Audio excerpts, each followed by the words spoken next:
I remember how years ago I came across a very heartwarming article in the newspaper. It was a story about a high school student with Down's syndrome that went to a high school in Montana. And his name was Matt Ziesel.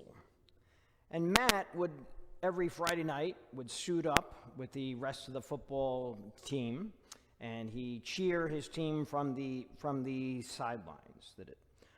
And he never really got to get into the game at all, you know.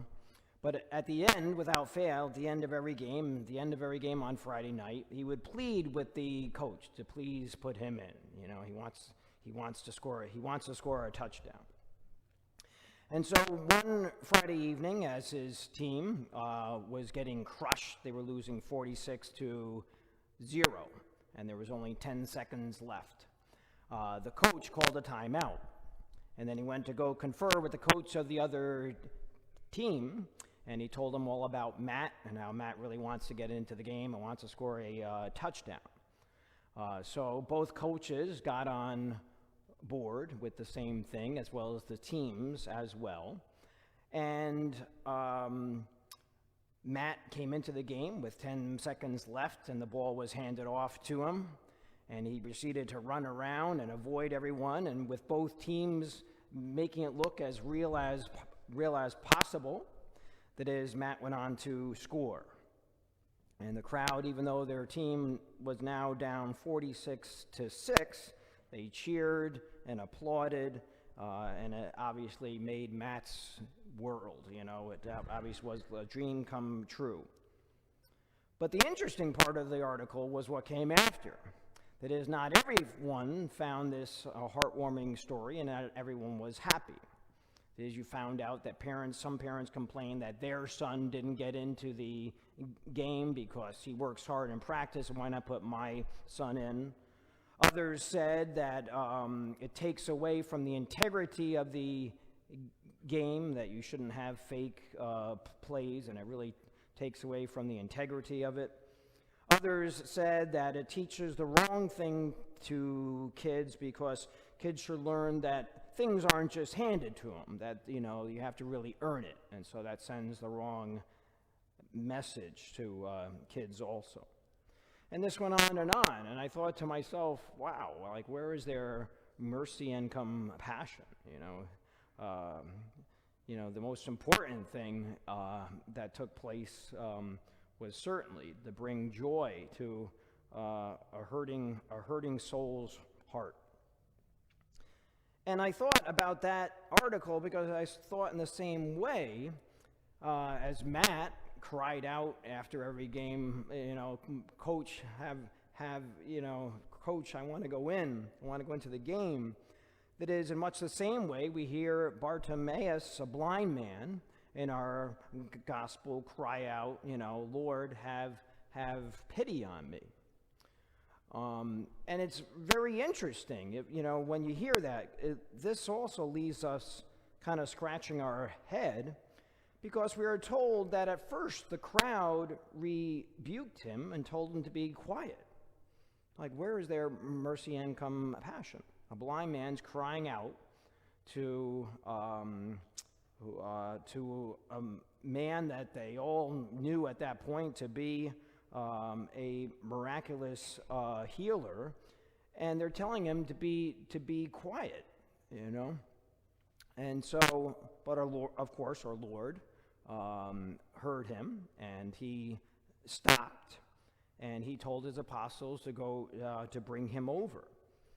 And it's interesting to point out that when he was brought over, all he said, he didn't ask to be healed, but all he said is, Lord, have pity on me.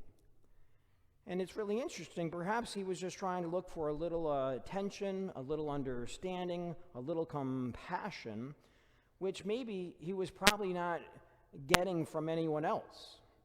He thought that this guy might be one guy that will give me a little love, a little understanding, a little compassion. He didn't ask to be healed. But then, of course, our Lord's heart was moved to such a point that he said to him, "What do you want me to do for you?"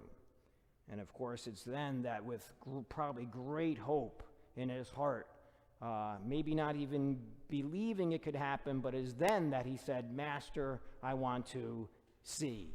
I want to see." And of course, our Lord then healed him. But yes, you really think about that, and where was the rest of the crowd's mercy and compassion on him?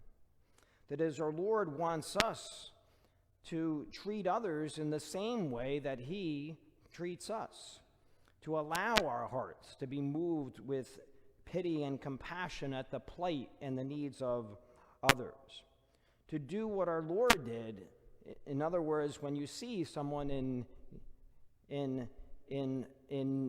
need, it is then that we should naturally stop and we should listen to what their need is, and then do whatever we can to address it also. I mean, if you really think about it, every day perhaps we come across souls that are hurting, that are forgotten, that are outcasts, that are lonely, that are friendless. That is, there are so many hurting souls out there in this day and age. And a lot of times all they want, or all their hearts ache for, is just a little compassion, just a little attention, just a little understanding. It's not like we have to do or need to do any kind of miraculous deed that our Lord did, but just follow his example so that others can experience the compassion and love of God through us. If you really think about it, there's a greater blindness than a physical blindness, and that is a blindness to the needs of others. That is to refuse or to ignore or to look past the needs of others. That is, there is no greater, perhaps sin that any of us can have than to have a closed heart, a heart that is empty of compassion, of empathy.